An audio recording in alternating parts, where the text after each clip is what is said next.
திமுக தேமுதிக கூட்டணி உறுதியாகிவிட்ட நிலையில் திமுகவில் மீண்டும் சலசலப்பு ஏற்பட தொடங்கியிருக்கின்றனர். அது என்ன என்பதை இந்த செய்தியில் விரிவாக பார்க்கலாம்.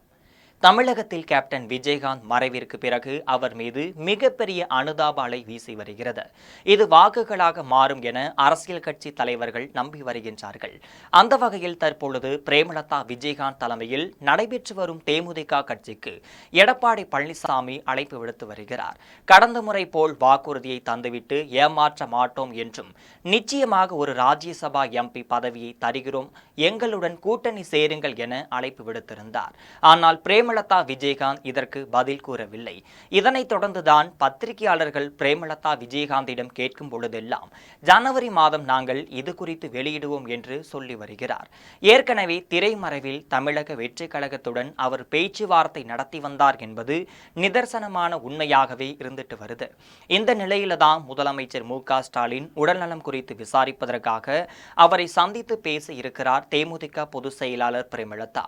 அப்பொழுது அரசியல் பற்றியும் பேசியதாகவும் தெரிய வருகிறது.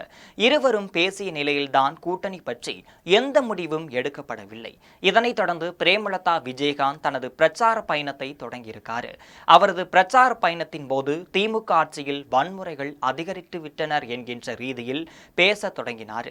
இதனை கேள்விப்பட்ட முதலமைச்சர் மு.க.ஸ்டாலின் திமுக முக்கிய நிர்வாகிகள் ஒருவரை அழைத்து பிரேமலதா விஜயகாந்தை அவ்வாறு பேச வேண்டாம், திமுகவுடன் கூட்டணி இருக்க வாய்ப்பு இருக்கிறது என்ற தகவலையும் சொன்னதாகவும் சொல்லப்படுகிறது.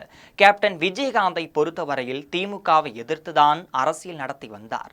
அவர் ஒருபோதும் திமுகவுடன் கூட்டணி சேருவதில்லை என்பதில் குறிப்பிடத்தக்கது. கலைஞர் கருணாநிதியை பலமுறை அவர் தாக்கியும் பேசியிருந்தார்.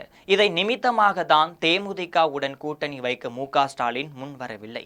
இதற்கிடையேதான் தமிழகத்தில் இரண்டாவது முறையும் திமுக ஆட்சி மலர வேண்டும் என்பதில் மு.க.ஸ்டாலின் மிக உறுதியாக இருந்துட்டு வராரு.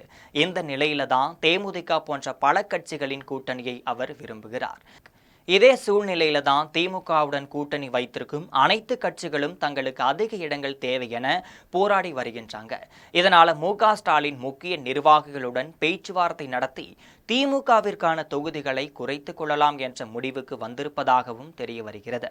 கூட்டணி கட்சிக்கு கூடுதல் இடங்கள் தராமல் இந்த முறை தேர்தலை சந்திக்க முடியாது என முடிவுக்கு வந்த மு.க.ஸ்டாலின்